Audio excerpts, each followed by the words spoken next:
Welcome back to CryptosRUs. I am George. We're all George. So tonight I want to talk about Bitcoin dominance and what it means to have Bitcoin dominance actually fall. I don't think a lot of people actually realize what Bitcoin dominance is, what it means, what are the implications of it rising and falling. So I thought tonight it would be good to talk about this topic and also forecast what I see for this week.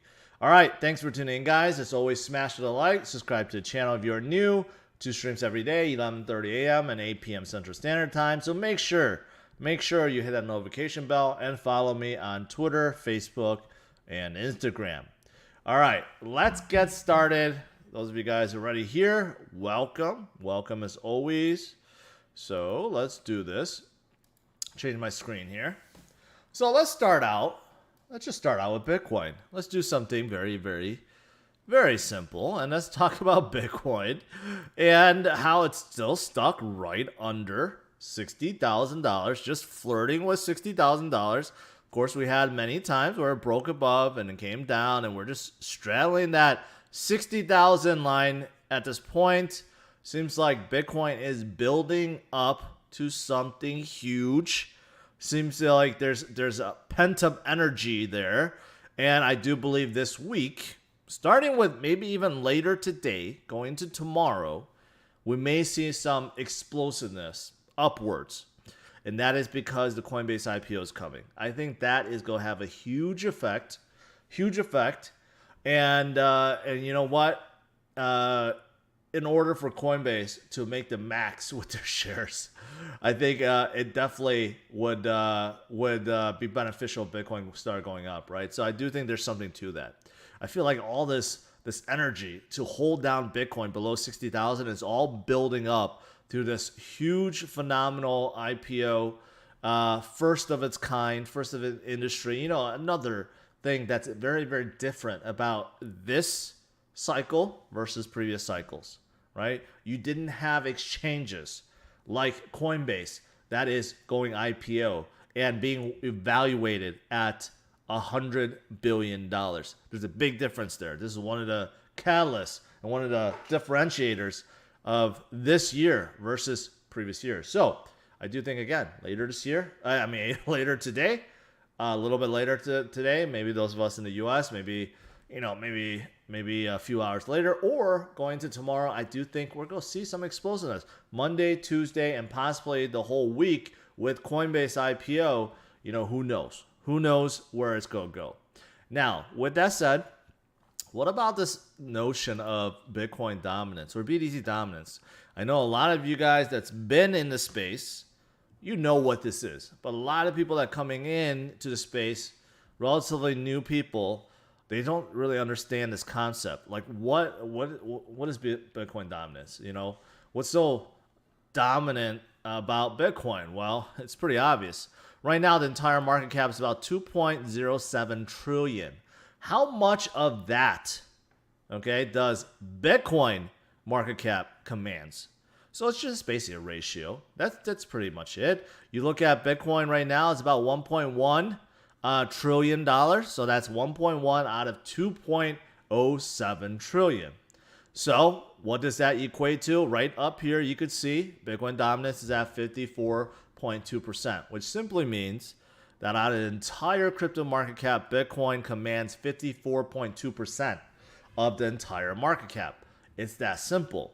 Now, going beyond that, this Bitcoin dominance have been falling down, and it seems to be edging lower and lower and lower. So what does that mean? When Bitcoin dominance actually goes down or up, is that good for crypto or bad for crypto? Well, let me show you. Let me show you a few things. Number one, I'm gonna bring up this old chart here. This is Bitcoin on a grander scale from previous cycles, previous 4-year cycles to now. So let's just use last year, right? Last cycle, where Bitcoin in 2013, end of 2013, hit about $1,200. How many of us wish we can buy more Bitcoin at $1,300, right? I would go nuts. I would go all in. Even though I advise never to go all in, I would go all in if I could buy Bitcoin at $1,300. Okay, but anyways, you could see that after Bitcoin topped out at that cycle, and that unfortunately is when I first got into the market, right around 2014. You can see Bitcoin bottomed out and it went down about 86%. 86% went sideways for a long time, several months, then started recovering. And it took about 1,200 days, 1,200 days before it got back to its previous high. So 1,200 days, and then after that, there was a little dip, but anyways, then it went up on a 1,400% run upwards. There was volatility, there was up and downs, some major volatility, but overall, that year ended up over 1,400%. And that took about 285 days. So that is the last cycle. This is the current cycle we're in, and it's looking very, very, very, very similar. We hit 20,000 at the end of 2017, came down about 84%, not 86%, but 84%. We stayed there for a little bit. We had a little bit of excitement where we rallied up to 14,000 for whatever reason, and then came back down again. That really bummed a lot of people out, but I drew these arrows. Right, sometime around January or February of 2020, I never moved the arrows. I'm like, this is what it looks like. Of course, I was wrong, and then it did dip because that was that black swan kind of March where everything went down, but Bitcoin fell down. But you could see afterwards, started recovering pretty nicely. And now we're above this green line. And what is this green line? What does it represent? Well, it represents the last year. So over here, 285 days, right? So if you look at from this point and about 290 days to the end of the year or so, you could see that if it goes up the same amount, about 1,400% or ish, and it goes up from that previous high, right? That means Bitcoin is insane, around $300,000, 280 to be exact. But obviously, who knows if it's going to stop there. This cycle is definitely very different, right? I just got done saying you have Coinbase doing an IPO. You have institutions that's coming in. You have banks that's very bullish on Bitcoin now. You have all the naysayers that pretty much turn into Bitcoin bulls. And of course, you have Michael Saylor that just buys $15 million of Bitcoin out of the blue just for fun, randomly, and not even on dips, even when things are going up, right? So this cycle is very different. Who knows if this is actually going to stop here, or it's going to go way past that to $300,000, $400,000, $500,000. All right, so that's last cycle versus this cycle. But what happened, right, during this time right here, when, during that last year of the bull run in 2017 leading to 2018 before it came down, what happened with Bitcoin dominance? Well, let's look at that. So I have that pulled up already. Before, just so you know, Bitcoin dominance was always in the 90s. That means there were no altcoin seasons. Altcoins did not do anything. They pretty much stayed dead. And this was all the way until 2017. Even at the start of 2017, Bitcoin dominance was at 95%.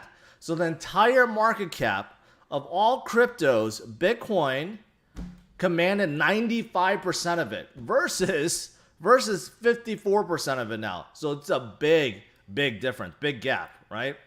But then you know what happened? Ethereum happened and ICOs happened.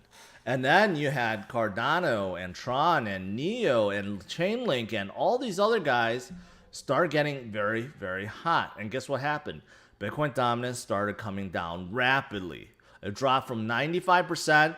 It dropped as low as 61% before coming up a little bit. And then, I don't know what happened here.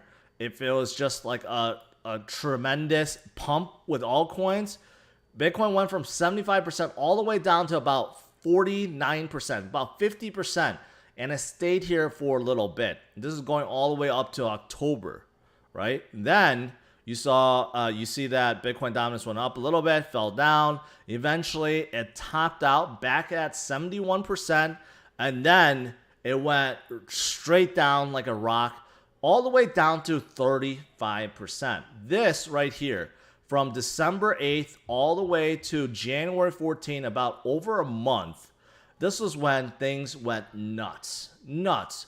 Altcoins literally went up 10x within that single month, and some went up even more. This was when the Bitcoin bubble burst, and all that money was flowing out of Bitcoin, and a lot of it went into altcoins. And then over here is when everything burst. So we're obviously not at this point yet. We're not seeing Bitcoin dominance drop like this yet. So later this year, if something changes with Bitcoin, say the top does come and you see altcoins explode in a big way and Bitcoin dominance fall to like its 30s, then I would say we're in full-blown altcoin season, and a top for Bitcoin may be near. But we're not there yet. Where I see us is right around here. And you could see that Bitcoin dominance fell about 50s, and it hovered around there for quite some time until Bitcoin started rallying up hard, right? Bitcoin started like the latter half of 2017, really started rising up really fast, and that's when altcoins, suffered. So things just, come in waves, right? Sometimes we live in a moment, we don't really notice it, or we're too impatient. But when you start stretching it out and you look at a bigger picture, you see that there are waves. So how does this relate right now? Well, right now I do believe we're right around the same period where Bitcoin dominance is kind of steady. But, let me zoom out a little bit.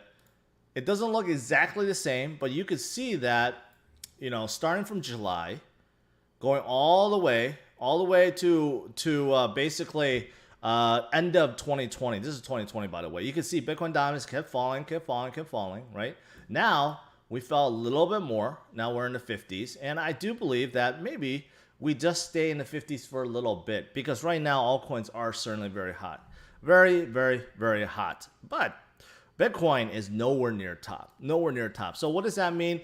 I think we can see something like this, where altcoin season, there's a good altcoin season just like before. And then when Bitcoin really starts rallying, which could start this week, and every time there's a next leg up, things go up very, very tremendously. Very, very tremendously. So if Bitcoin starts going up to $80,000 right away, we can see Bitcoin dominance fly up again and a lot of liquidity fall and drop from the altcoins, right? And towards the latter half of this year, what I showed you, when it starts behaving like this, going parabolically, we could then see Bitcoin dominance fly up once again, right? So this is one of the reasons why I advocate the 50-25-25 rule, because even this morning, someone's like, why should I hold on so many Bitcoins? I should just go on all in altcoins. These altcoins are so hot right now, right? This is one of the reasons. Like I said, there's cycles. Sometimes you just feel like over here, altcoins could do no wrong, and Bitcoin is just a waste until Bitcoin dominance goes up. Just keep in mind, if Bitcoin dominance goes from the 50s to 70s, you have no idea how much altcoins drain. It's a enormous difference between the 50s and 70%, right? So if Bitcoin starts flying up, let's say it passes 100,000, goes to 200,000, 300,000 really quickly, Bitcoin dominance will fly up, and holding altcoins will be painful. So that's why the 50-25-25 rule, I've lived through it, I've seen it. That's why that's still important, right? So right now, I think we're somewhere like here, where you do see a drastic drop. We're hovering around here. But keep in mind that Bitcoin dominance could come up, because when Bitcoin is ready to move, it's really ready to move, right? But if Bitcoin falls down after it hits peak, right, that's when altcoin season is hot. Very, very, very hot. And that would be one of the indicators at the end of the year, because I think we have a super cycle and we could continue on. But let's say that's wrong. Let's say there is something fundamentally that changes with Bitcoin and that the cycle is coming to an end. Maybe we're at $500,000 and it needs to take a breather. Maybe the top needs to blow off, right?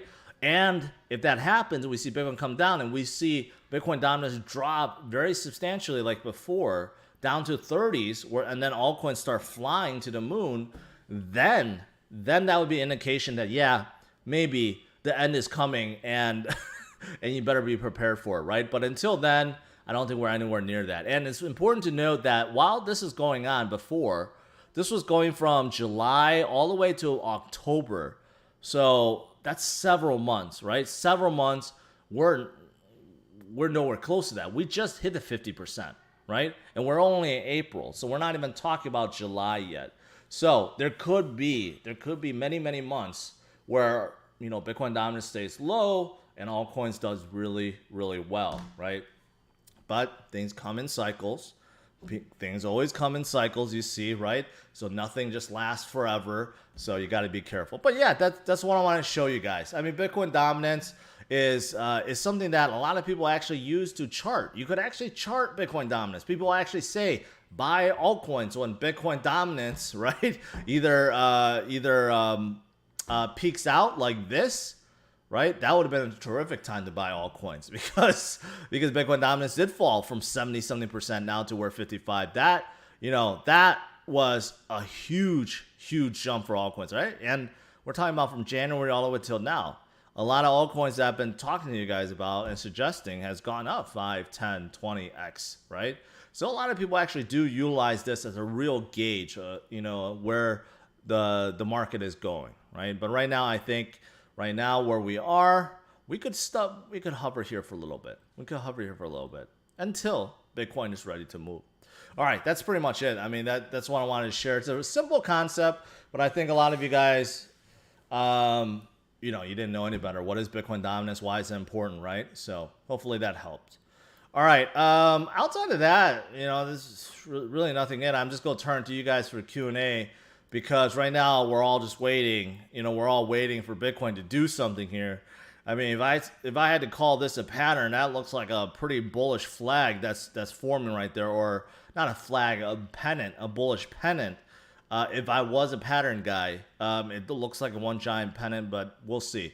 I think the ultimate driver will be the Coinbase IPO that's coming up on Wednesday. I think that's going to be enormous. It's going to be enormous. All right. So now let's do some Q&A. Jeremy says, awesome content, enjoy a beer. Appreciate that. I don't have any beers. I just have water with me tonight. Osgoon asks about what's your thoughts on Elrond? Is it too late to jump on a train? Elrond's one of those projects that's been really stagnant for a long time and today jumped.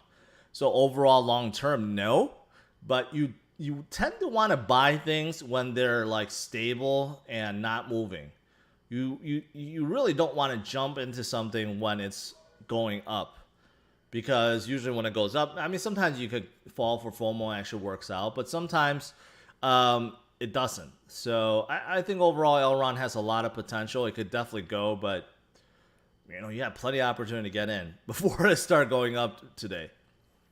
Brett asks, can you store BNB chain alts like Cake Bake offline? If so, yeah, you got to look at wallets that support BEP2 tokens, which are all like the Binance tokens. There's a lot out there, but yeah, if you look at anyone that supports them, they could do it.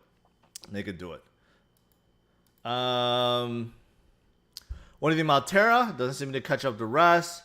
That's because Terra went on a crazy run. When I was covering Terra, it literally went up like 10x. I mean, they were like sub, I think they were like 100 million, 200 million. I don't even know when I picked them up. Maybe I picked them at $1 billion. I forget. It's been a while. But when I picked them up, they went up to the moon. And they were going neck and neck with Theta all the way up, right? Now they have taken a breather, come down a little bit. I think people are just simply taking profits. But I think Terra, it's going to come back. I think they're going to come back. May take a while, but I think they're going to come back. Carl asks, I plan on holding BTC even after the current cycle. Will be a mistake to also hold on my alts. Should I take some profits? I would say holding altcoins, Bitcoin even past the cycle, if it does come to an end, I think that's a good plan. Altcoins, on the other hand, I would suggest taking profits. I would, because yeah, you know what? I've lived through this. Okay, when altcoins went on a terrific hot, you know, hot run, and then when this started happening, that was no fun. That was no fun at all. Not only did Bitcoin go down 86%, altcoins went down like 99%, and some of them are still trying to recover from those days. So holding altcoins is definitely no fun, no fun at all. So I would say it depends on the situation at the end of the year, right? If it's a cycle, a super cycle, and continues on, great. But if we do see some kind of event like this happen where altcoins are just literally on fire and you could randomly pick any one and make money and everything's going up like 10x in a month, that's when I would stress caution, and I will warn you guys on the show to take profits and take profits often, because that may indicate a top is near, right? So that's what I suggest.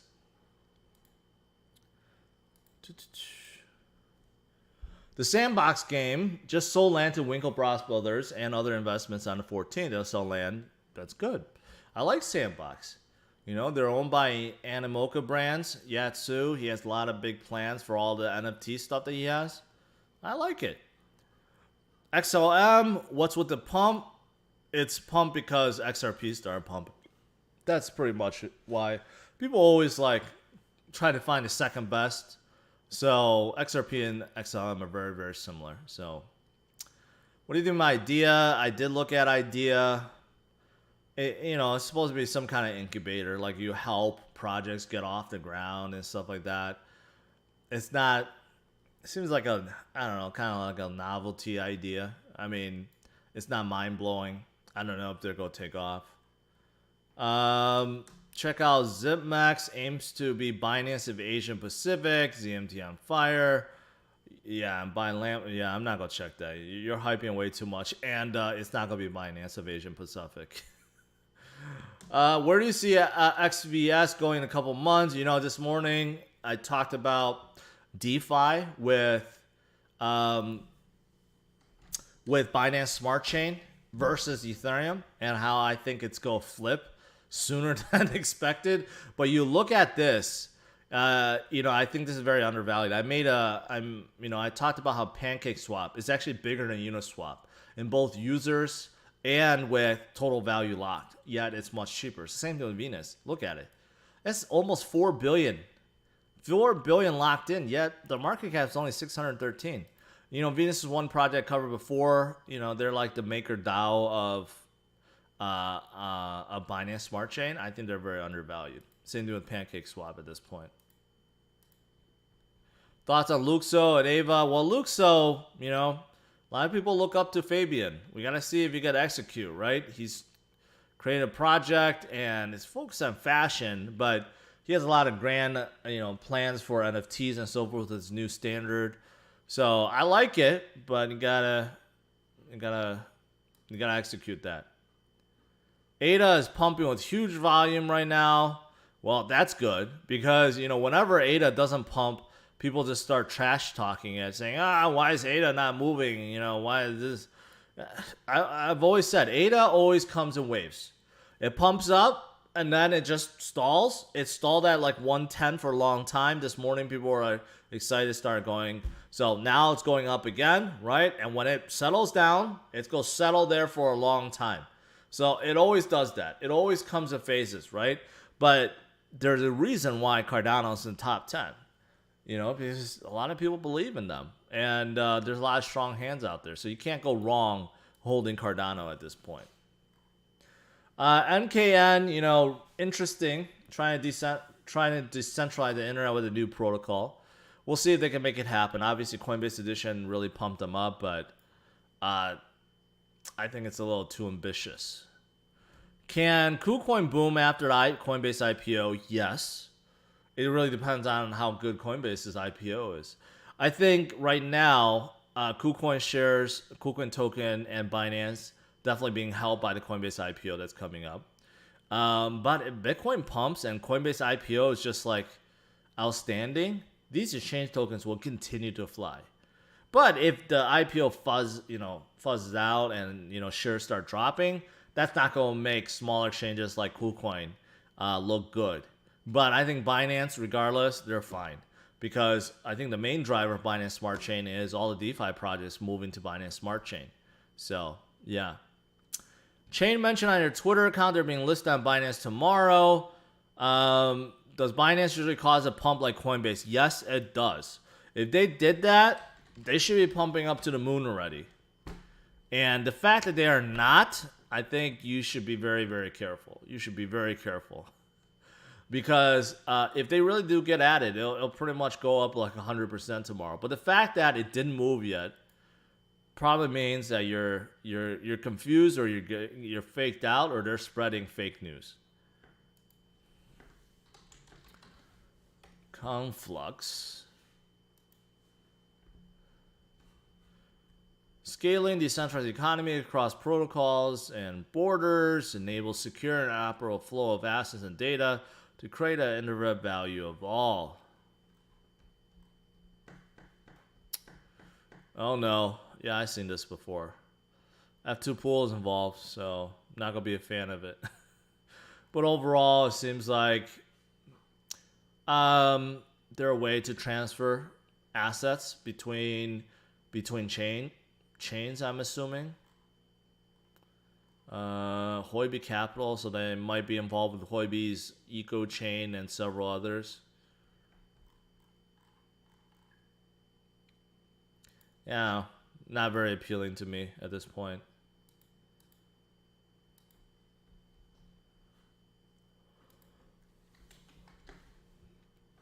I have looked at Curate before. I don't know. Didn't really interest me that much. They need to prove they could get traction. The app is not done. It's a very limited private opening they're going to do. You know, they made a few partnerships with like shopping.com or shopping.io and Travala, but they're supposed to be all in one marketplace for NFTs. But right now, I don't see anything with NFTs. So they could do well right now. I like to see them prove themselves a little more. Boson or Boson Protocol ICO 2 days. Read an article about them. I have no idea. I've never heard of them before. I've never been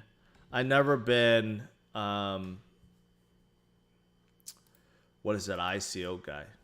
Because I judge projects by their traction, right? So I tend not to get in on ICOs. But let's just see. Become part of the future of commerce. What does that mean? Animoca is involved with them. Automate digital to physical redemptions with minimalized arbitration using NFTs encoded with game theory. That's a mouthful. So you could redeem things. You could redeem physical things with your digital NFT. That's what it is. Yeah, I mean, this could be a new thing. I mean, this started already, but you don't hear much of it right now with NFT plays. NFT plays is more of, okay, you own an NFT, that's it. But I think the evolution of that can be, yeah, you go redeem something for it. So it could be good. I mean, you see there's big backers, but I do like how Animoca is involved with them. Because I believe Yatsu knows what he's doing. So it could be a good one. Well, it looks like batch auction now complete. Can be traded on secondary markets. Okay. Could be good. Do we have to worry about seeing a gap tomorrow? Basically, well, we did. No, not tomorrow. If we were to worry about anything, it would be more like the last week with futures expiration. Crony.io.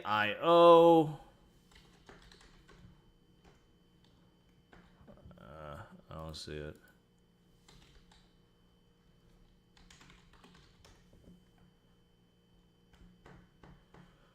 Build on Solana. Receive reward for engaging with offers you like from brands you love. So it's kind of like the opposite of StormX. I don't know if it's the opposite. It's very similar. So basically, you get rewarded for interacting and buying things from places. Co-founder stage market the biggest internship application in the Netherlands and on marketing for several companies. Yeah, I don't. That doesn't sound very impressive, but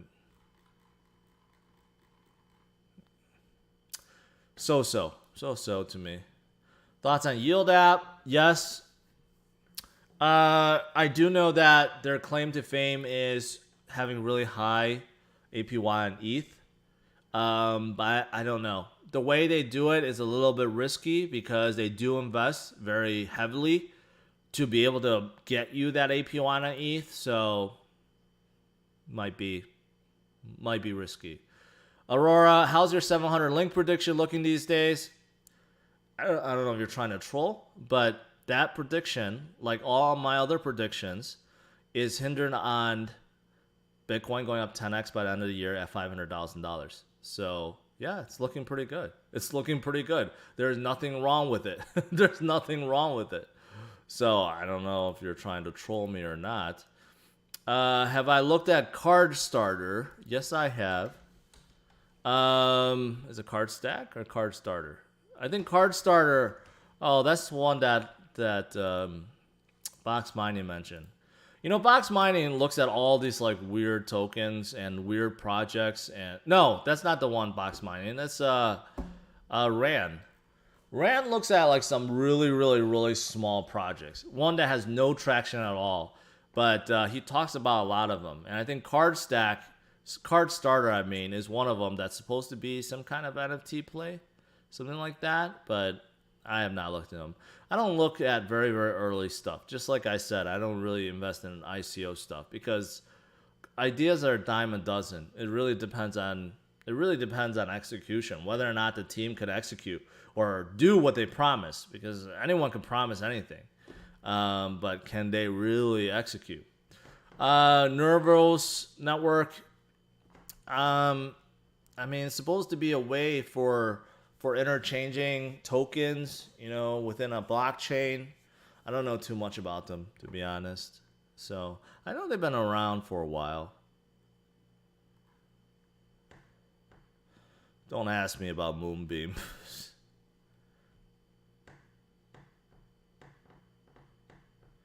VeChain, what's your opinion of it?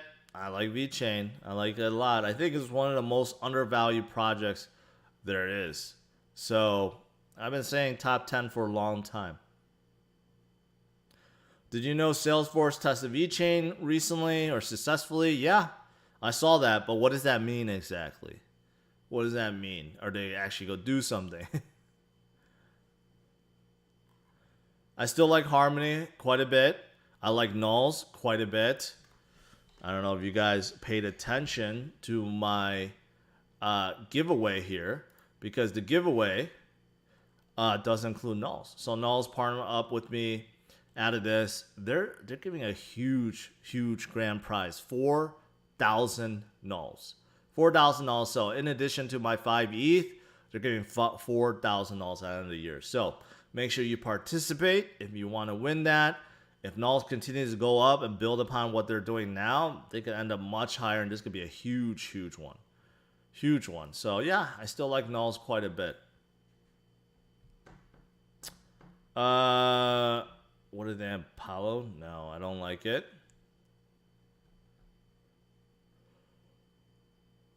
Talk about WAN chain partnership with XRP. I have not heard that.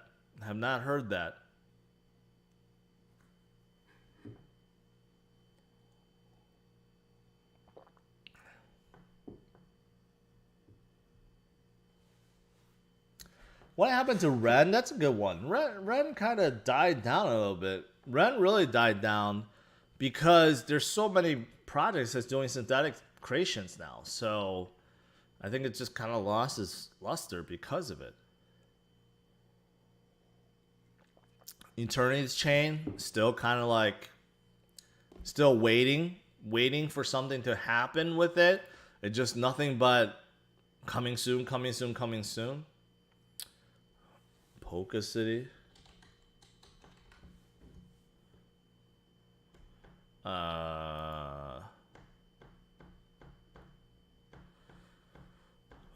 First, 3D and AR NFT platform only virtual taxis. I've seen this before. There's too many. There's too many out there like that. One of the reasons why I think NFTs are not moving so much anymore, because every single project that's coming out is trying to do something with an NFT marketplace or some kind of game or something that's involved, and it's too saturated. It's too saturated. So I think the less NFT plays now, the better, and the ones that have licensing will do better. What do you think about audio? Are you talking about audio coin or Audius? Because someone else, I thought it was Audius this morning. Someone said no, I was talking about audio coin. I like Audius. I like Audius. I think they have a lot of users. They're moving to NFTs. They could definitely do well.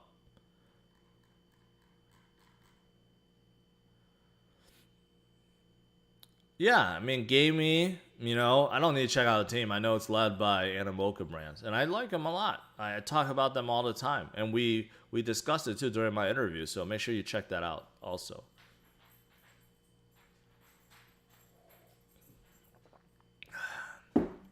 Carl, stop asking about Timecoin. If they're offering a 93% discount on their coin, that means it's a total SHIT coin. So stop asking about it. No one, you think Charles is going to come out and say, I'm going to offer 93% on Cardano? No, that's just ridiculous. That's ridiculous. Can Theta take over Netflix? I don't know about that. Maybe very, very long time, but Netflix is very, very vital to a lot of people right now. Power Ledger, I have not looked at Power Ledger in a long time. Energy swapping and trading, they had really good days, before. Right now, I don't know. They were doing green energy and energy trading in a lot of places. I don't know if they came back or not. Yeah. I don't really like Matrix AI. Polygon, I do like. They have a lot of dApps on top of them right now, so I think they're a good hold. They're a good hold. All right, I think that's pretty much it. Overall, I think I'm waiting. I'm waiting for that breakout to happen. I think this week is going to be very, very good. I think this Coinbase IPO is going to be a big driver, right? So we'll see. We'll see. I may be 100% wrong. Remember, 60% of the time, I'm right all the time. So we'll see what happens tomorrow. Coinbase IPO on Wednesday, so that's going to be huge. I'm looking forward to it. So we'll see what happens with Bitcoin tomorrow. But hopefully you guys understood or learned a little bit more about Bitcoin dominance, what the implications are, and maybe how we can utilize that as a top signal towards the end of the year if there is going to be a top. All right, guys, that is it. Thanks for tuning in. I'm going to give you guys a clue. I haven't given you a clue in a long time. Clue to my giveaway for 100 entries. Gaseous, Theta, you know what? Eventually, it might, but Theta continues to rock even without being added on Coinbase. So, here's the clue. Remember, my secret code is 3 characters long. Think about what could be 3 characters in crypto, and think about this commercial, and you'll get it. It's the biggest clue I could give you, but some people still don't get it, but really think about it. Here you go. What do you think about Ripple? Well, I mean, I think it's too centralized, but I definitely want to meet Chris Larson.